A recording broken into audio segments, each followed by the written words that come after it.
Well, sir. Honorable Minister, could you please explain to us why or whether you have asked for investigations about the group that on the 21st of February 2026 surrounded Kisumu Airport with crude weapons at the roundabout, an international airport, and a highway that connects two countries, and stayed there for several hours. I personally was able to get through in a construction truck, and I saw them with my own eyes. Why, whether you've conducted investigations, who are these people, what was their aim, what was the purpose, and what has been the outcome of those investigations. Secondly, on 8th April 2026, Senator Honorable Geoffrey Osotsi was attacked in Kisumu by about 17 goons. 3 of them have since presented themselves to the police, not arrested, presented themselves. I believe there's a sufficient technology to identify the 17 who were captured on CCTV cameras. Why have they not been arrested up to now? And finally, on 26th April 2026, there's going to be a rally in Kisumu. Could you give us, as Linda Mwananchi, the assurance that the state will provide sufficient security and not be part of the previous disorder that we have seen in our rallies? Okay. Thank you. Thank you. But on Ososi, I think we had the response. And even Karoli, you contributed so much on the same. So maybe just a follow-up to the same, but we got a response. But as you respond, Waziri, just want to add one thing. As we are continuing on this, in this place right now, there is some kind of unrest in town regarding the protest on the fuel prices. Maybe you can also give the country a little bit update on the country's security situation.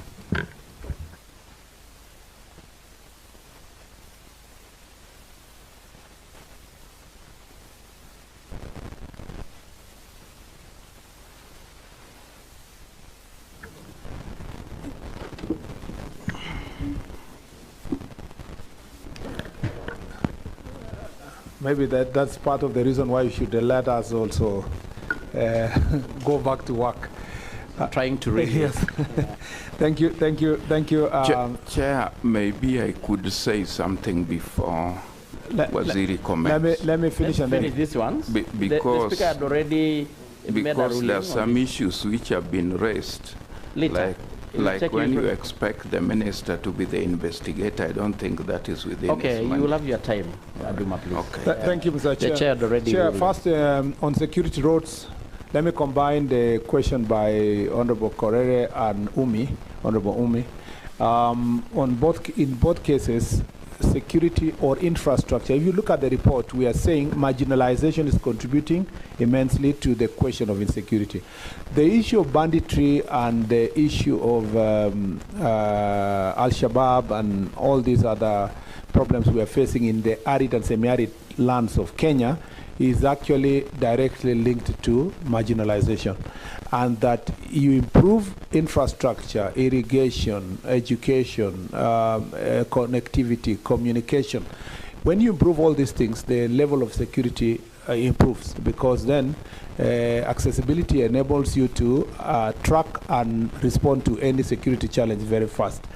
We reckon that, the history shows that the road Isiolo to Moyale contributed immensely to a huge drop in terms of crime, because the criminals were taking advantage of the slow road, places to put IEDs and so forth. The road of Isiolo, Modokashe, Wajir, Samatar up to Mandera is believed that it will really change northern Kenya in a big way. And so the same to Garissa Liboi, and the same to the road from Lamu Ijara. If you see that the criminal gangs are targeting those roads, it's because they know, not criminal gangs but terrorists are targeting those roads, is because they know that as soon as the road is done, they will not have the advantage of planting IEDs, and then the vehicles can move at a better speed and the security can respond very fast. In fact, His Excellency the President has been planning to do now, or he is planning to do airports. The airport in Mandera, the one in Elwak, and Garissa was done recently. So in border airports also will help us to respond very fast as a security team. So there is a direct correlation between infrastructure and security improvement, and infrastructure and security response. And I cannot overemphasize that. The National Security Council recognizes that fact. The government of Kenya recognizes that fact. Part of the reason why there is a greater investment, including the planted dams and irrigation projects and education programs in the pastoralist and marginalized areas, is to respond to this issue. And for the Murkomen forest, already the National Security Council gave a direction on security roads. 1 billion shillings was set aside, provided for in the budget. It's to the Ministry of Roads, and we are working together with the Ministry of Roads to see part of the roads include Murkomen forest roads, how they can be implemented either by KERA or use KDF to help us, especially in these very difficult places like Murkomen forest, where access is a big issue. And so for the Honorable Member, I will work with the Ministry of Roads to ensure that this is delivered.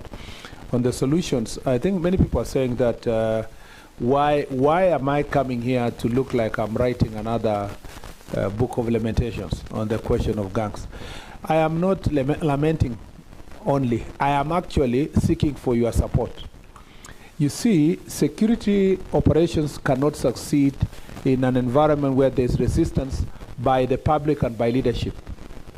When we did the operation that we did in Kitale, you saw one of the leaders coming, to the media and say, oh, youth are being targeted. This government is targeting youth. Okay, the same youth attacked young people who are registering voters.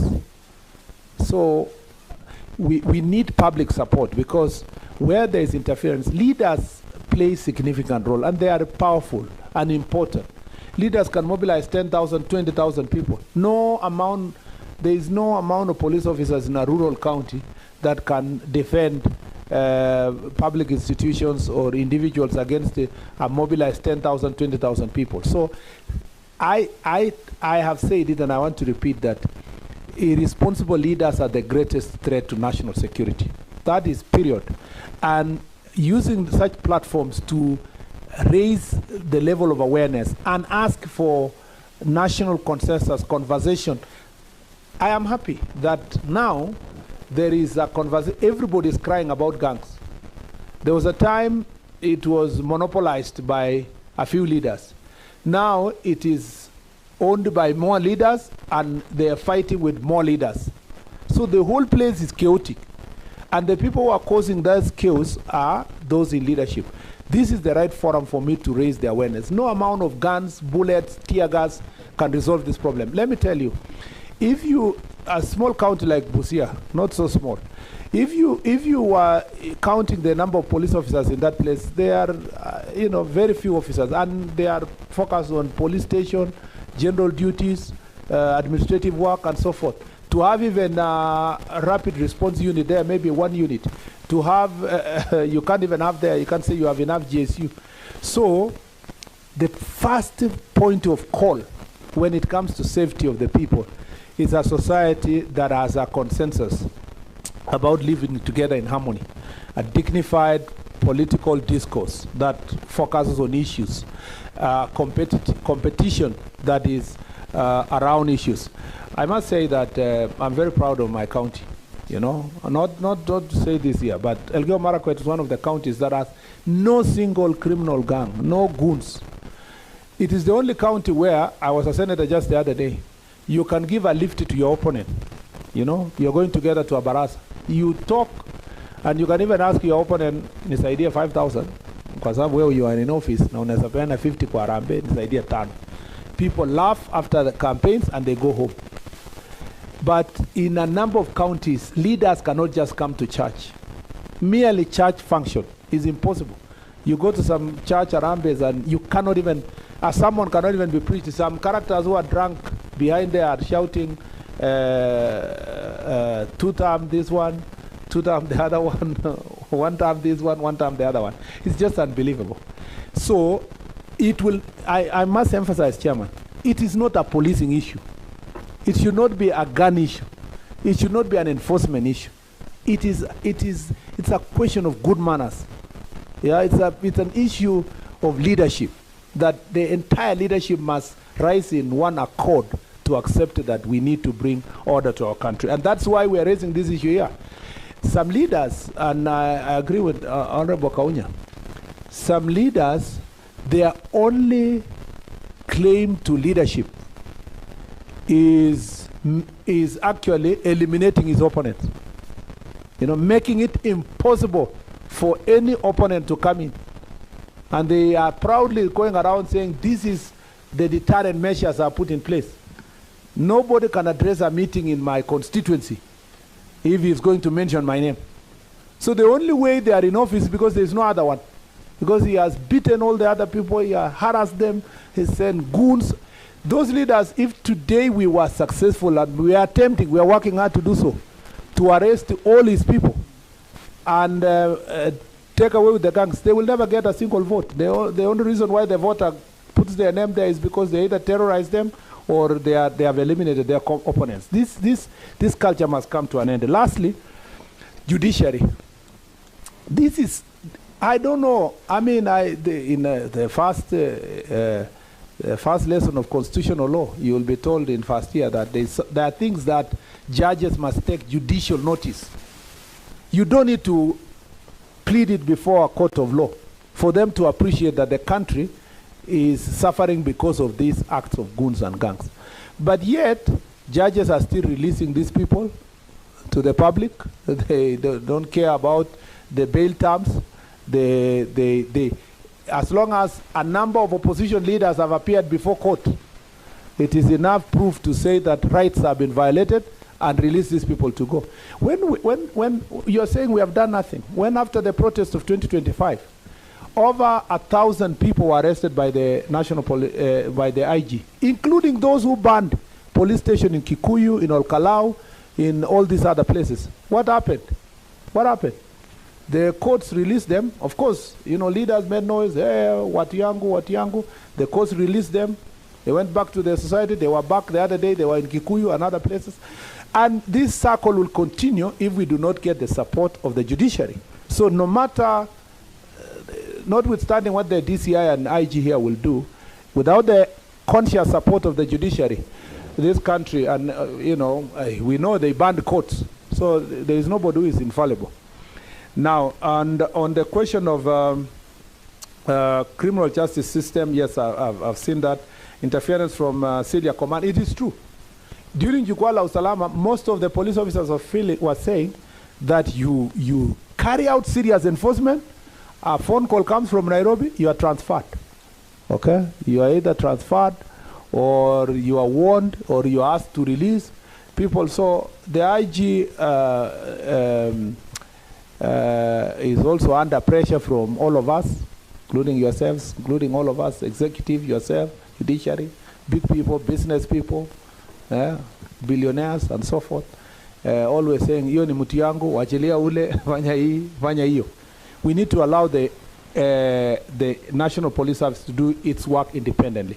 And we agreed that with the IG that whatever, you know, and the IG has said it publicly that he will not interfere with the work that is done by his officers on the ground, except if the complaint is that the officers are corrupt and there is need to remedy the situation because of security concerns. So political interference and other kind of interference also is common, and I cannot deny that sometimes even senior police officers and senior executive members and senior parliamentary leaders occasion this, and it's something that we must deal with continuously. Somebody has asked why attacks are happening on operation. Yes, in Isiolo. You know, I don't need, because you are a local there and I also come from the same region, I don't need to emphasize to you that the problem we are dealing with is not, this is a systemic issue, historical, and embedded in the society for a very long time. In the past, they have seen cases of operations where police come, they fight police, they run away, they fear, or they do this.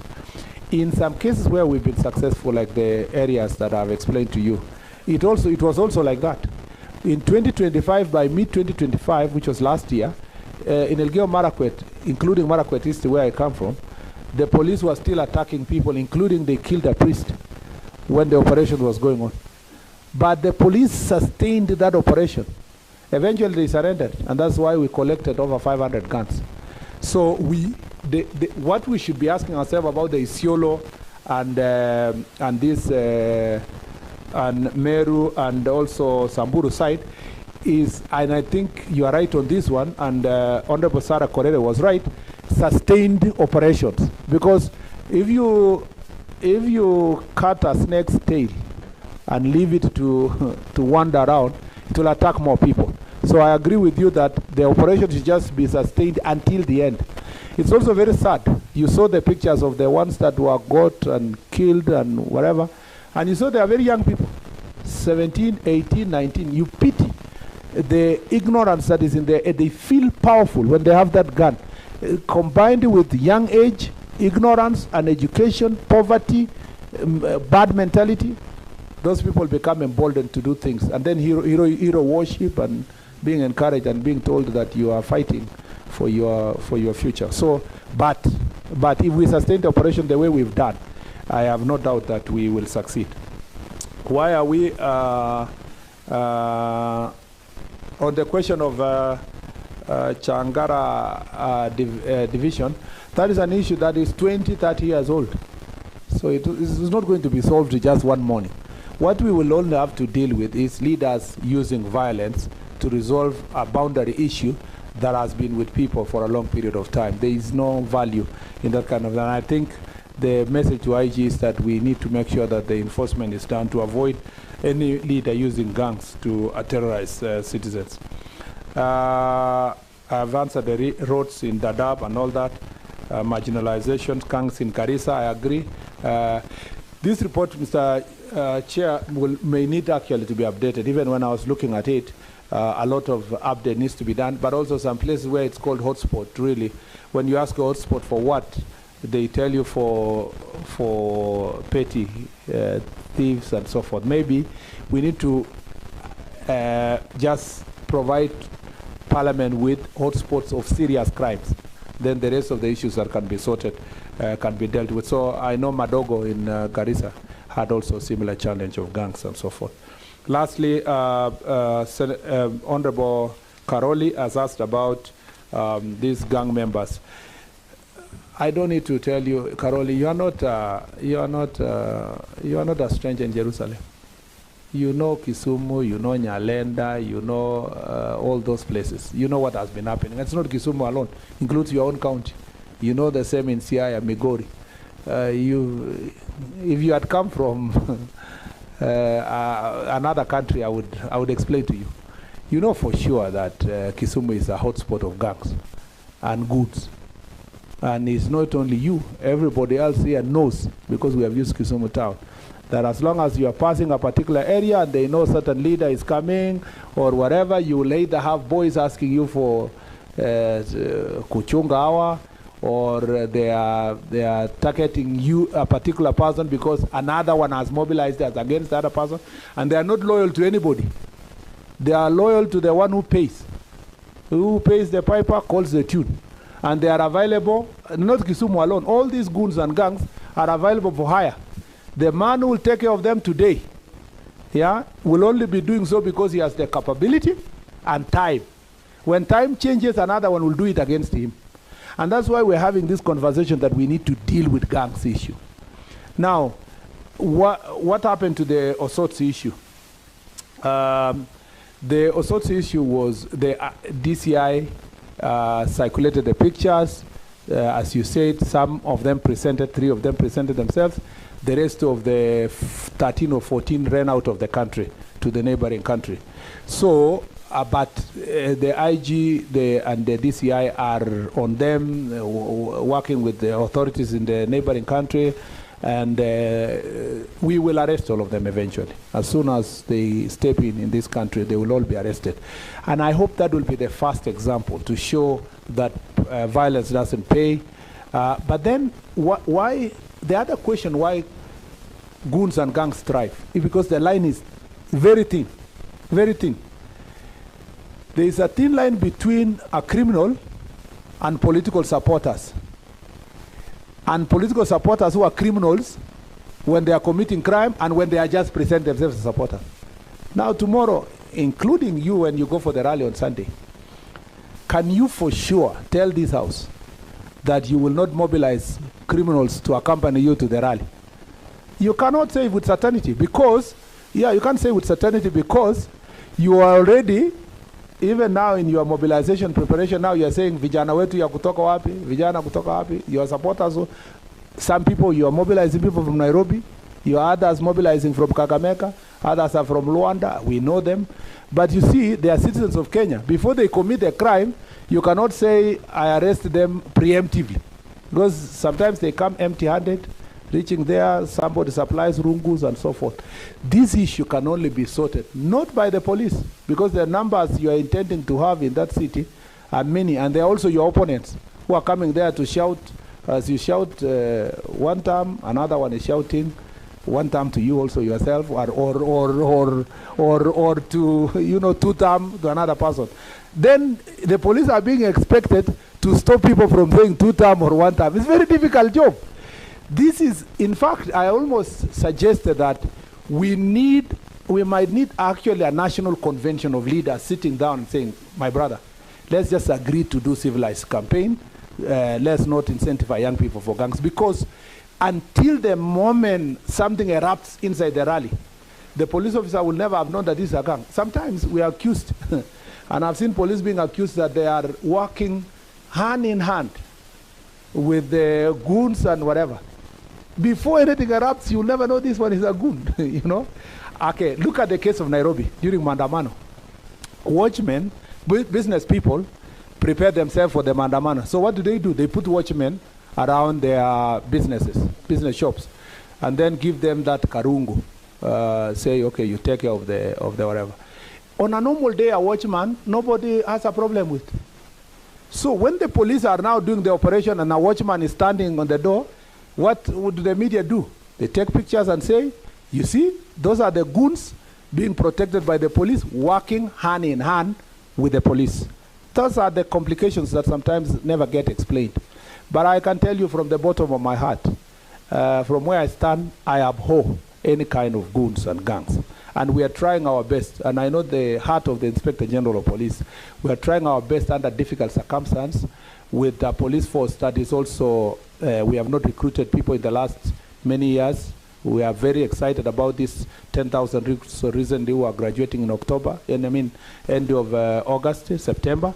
And we are waiting with bated breath to have them so that they can bolster the numbers, and we should be ready for the elections. I thank you, Mr. Chair.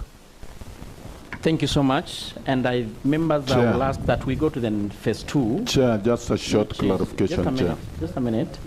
It's already midday, and we still have 14 questions that the minister needs response to. So kindly, I will ask, maybe probably we can. The minister is still available. He will still be around if we need. Actually, on the issue of the gang, maybe I don't know whether I need to inform too. I'm aware of a meeting that